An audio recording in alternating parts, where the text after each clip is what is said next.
Let's get into the 7 tips that I learned making my first official short film. These are practical tips as well as sort of more mental tips. And the first and the last, I think, are the most important and beneficial tips. So stay tuned for that last one. So starting off with my first tip, and I know it's cliched, I know you've heard it a million times, everybody says it, but tip number 1 is just do it.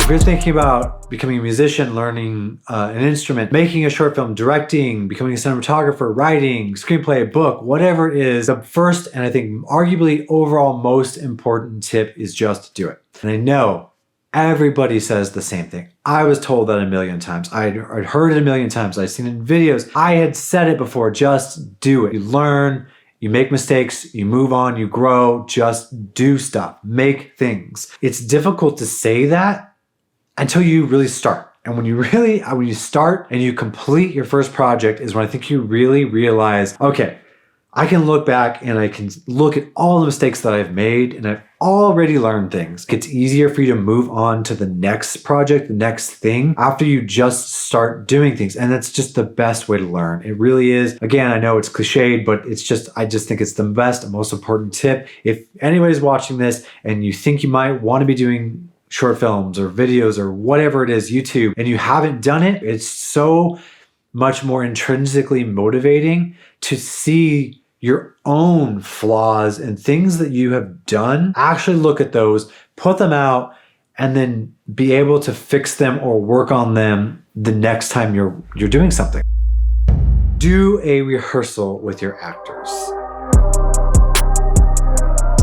This is just a very specific tip because I kind of had thought about even skipping rehearsal. I'm like, oh, these actors not being paid. I don't want to waste their time. I don't want to get them for a third day and have them come and do something I've never done before in a location that I'm not sure of. So glad that I did for 2 reasons. Number 1, it got us all acquainted and more comfortable with each other. I think got me more comfortable with how I wanted to talk to them on set. And number 2, it showed me that these actors, whether you're paying them or they're working for free, they are coming in with a mindset from these characters that you've written down. So while yes, your job as a director is to direct these actors, I had no idea how to direct these actors. Yet they came in with ideas already about how they were going to portray these characters. And so rehearsal really just helped us to nail down, not so much how I was going to direct them, but how these characters are going to come across on screen and how my dialogue sounds in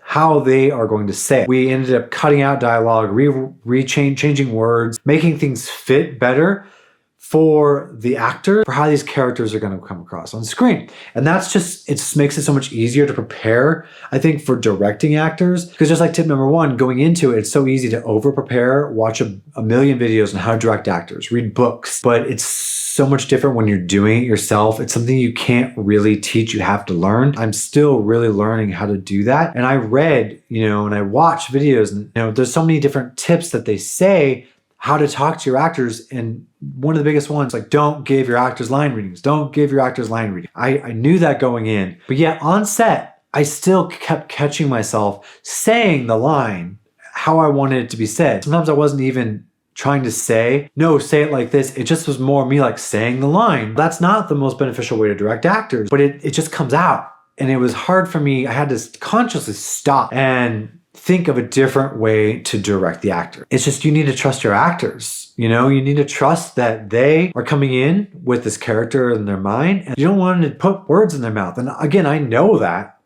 but it's difficult when you're on set to not do that. So I think rehearsal just really helped me to see them already coming in with these preconceived ideas, what they get from the script, and then they ask questions about the character, or building these characters, or building these stories, or trying to find plot holes and rework dialogue. I think it just really helps to set the tone for how it's going to be on set before the cameras are set up, before you're worried about focus and lighting and all these other things, especially if you're a small crew. I think it's really helpful to do a rehearsal. And so that's tip number 2. Step number 3 is stick to the format. There is a rule in Hollywood and filmmaking to do a wide first, then a medium, then a close-up. for a reason. That rule exists for a reason. When you're shooting something, shoot it in a wide, shoot it in a medium, shoot it in a close-up, or whatever. If you're doing over the shoulder, or if you're doing, coverage for dialogue, start with the wide and work your way in. There's a reason that rule exists. If you can, stick to it, because it will save you in the editing room. It'll make your life so much easier. Start with the wide. It's going to give you something you can cut back to if the close-up doesn't look good or it's not working. And if you don't have time to do the close-ups, you can't cut something together with just a couple close-ups. It's so much more difficult. If you have a wide to go to, it makes your life a million times easier. Not to mention, if you start with the wide, you have an idea of the lighting setups and how you want to shoot the medium and how you want to shoot the close-ups. It's going to make it so much easier for you to even cheat stuff if you need to, cheat your actors. You can move them rather than doing the opposite or not doing a wide like you should, or trying to get creative and do something else, which is what I did with the opening scene. Tried to look for a wide. I just couldn't get it in our home that we lived in. The studio was so small, and with this lens, I just could not get a wide that worked for the shot. Made my life so much harder in the editing room. Not to mention, it didn't leave room for other errors, which we had. We had issues with sound to begin with. We had forgotten an XLR cable. A lot of the dialogue was not usable because it was ruffled, or he would move, or whatever. It doesn't work as well when you've got to hide a lav mic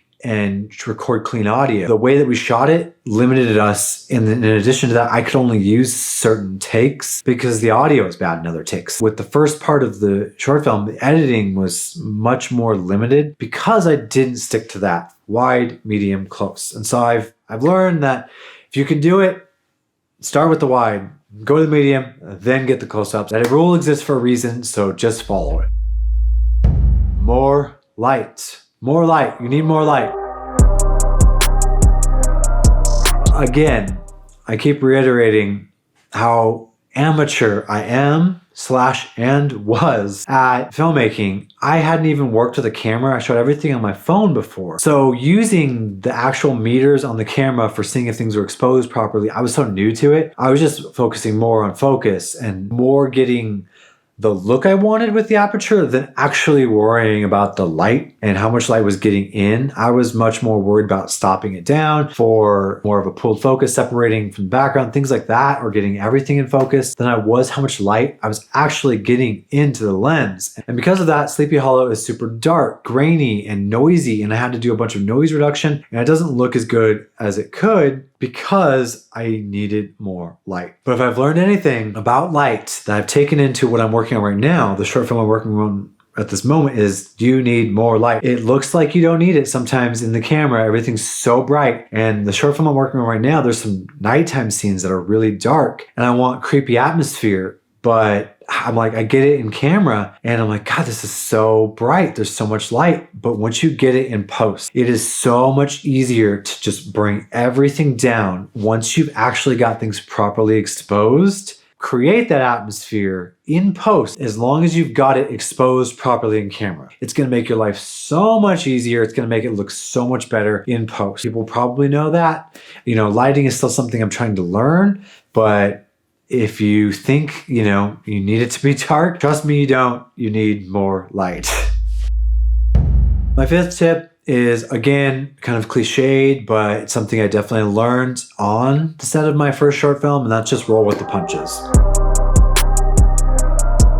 Things are going to happen. Things are going to go wrong, especially when you're starting out and especially when you're wearing a lot of hats. Everyone when they're starting out is wearing a lot of hats. It's just the way it is. You're doing the camera, you're doing lighting, you're doing whatever it is, probably sound. You're also, you're worried about making sure that the actors are comfortable, safe. They're actually delivering the lines that you're supposed to be. There's a lot to keep track of. Things are going to go wrong, especially if you're trying to do some sort of makeup effect, stunt, anything like that. Things are going to happen. You're going to run out of time. Things are not going to go according to plans. You just got to roll with the punches. Problem solve, get creative. We were so blessed making Sleepy Hollow, honestly. Alia and Noah, the makeup effects artist, and Kevin were just all so professional and so great. They didn't complain at all. Honestly, so many things could have gone wrong. So we were very, very actually fortunate that not that many things did go wrong, but we did have a lot of issues with the only basically special effects we had in the film, which was the makeup effects at the end, the stabbing. I was very fortunate to have a makeup artist come and work with us. I had bought things for a blood pump to rig up that I had just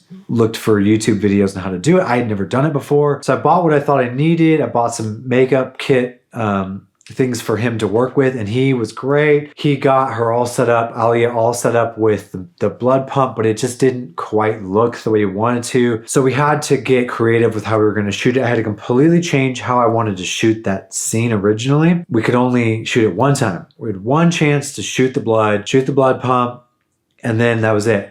So we had one chance to stab her. We had to rehearse it, practice it. We had to shoot it a certain way. And it made it more difficult to shoot that and cut it together. It wasn't what I had originally envisioned and what I wanted. So I just had to roll with it. I had to shoot a different way, and then I had to figure out how to cut it together in the editing room. Also, it took a long time to do makeup for her and do the blood pump. So we had to figure out how to shoot other stuff. While that was happening, we were losing, time. In the end, it's like it doesn't do any good to stress out about it. You just have to figure out how to shoot it, what to do. It's your job as a director to figure out what you're going to do, how you're going to handle it. Whether I handled it right or not, I learned, like I had been told and heard so many times, things go wrong. You need to figure it out on your set, on your feet. You need to just communicate with your actors and roll with it. That leads me into my 6th tip, which is just have fun. So easy to get so worked up, especially if you're anything like me, to get so inside your head and stressed out about every little thing you're doing and thinking, okay, everything has to be perfect. Reality is I'm doing everything at like a substandard level. And that's okay, because I'm learning how to do those things. Putting so much pressure on yourself and stressing out is not going to help anything. And the reality is no one's paying you to do this. This is a passion project. No one's paying me to make this short film. I'm not going to win any prizes at a film festival. Probably not going to get into a film festival. It's just the reality. You're not going to win an Oscar. No one is going to give you an award for your first short film, whatever it is, your book, screenplay. It's probably not going to sell for $1 million. No one's paying you to do this stuff. Then what's the point? To learn? Sure. Absolutely. But also to have fun. If you enjoy filmmaking, can't forget to have fun. Being on set, very small budget set. It was so cool of an experience for me to be on set for the first time, working with actors that I'd really tried to, hopefully it came through, tried to have some fun with what we were doing. And I did. I had a ton of fun. Can't wait to be able to do that again with other actors and other people. So just don't forget that whatever you're doing, don't go crazy and stress out. It doesn't help anything. Just remember to have fun. Filmmaking is fun. Creating is fun. So have fun doing it. My 7th and final tip is kind of a strange one, but I think it's so important because it gets you in the right mindset for creating things. And that last tip is to celebrate other people's wins. That sounds kind of strange, but let me elaborate. When you're creating things, especially at such a small stage, if you're directing, whatever it is, I think it's so easy, especially on YouTube, social media, to get in your own mind and compare yourself to everybody else. When you're creating things for nobody, who knows if anyone's going to see this video I'm doing right now, right? No one is watching at first. No one is seeing all the stuff you're creating. So it's you sort of battling yourself. You're your own greatest enemy. It's so easy to get in this comparison mindset. And of course, I do it, and I did it, and I still do it so much. And it's just the way that we're set up with YouTube and social media and whatever it is. Everybody's camera is better. Everybody's, color grading is better. The sound design is better. They've got better music, whatever it is, their story. Oh, why didn't I think of that? There's so much comparison. I think it's so easy to get into this really selfish mindset. And so I tried to get out of that by celebrating the wins of other people around me. What I mean by that is, for example, I had asked Eric, who played Noah, to be in the short film. And, we did Sleepy Hollow, and I kind of put a little pressure on myself, of course, to try to submit to the film festival. And at first I was like, oh, who cares if we get in? But of course, once you submit, you're hoping, I hope we get in, I was talking to Eric and I was like, we're working on the poster, and I was trying to be in communication with him. So I kind of had set these expectations for them also, for the actors. I want to get into a film festival for them. I want them to think that this matters. The work they put in matter. Eric did another short film right after, and he had got into a film festival. They got accepted. And, then he got accepted into another film festival. And Sleepy Hollow ended up getting into no film festivals, and nothing came of it, of course, until I submitted to, you put it on YouTube and people are watching it. 7,000 views, you can consider that an accomplishment or not. The point is that I felt like I had kind of let down the actors also. And so I think it's easy to look at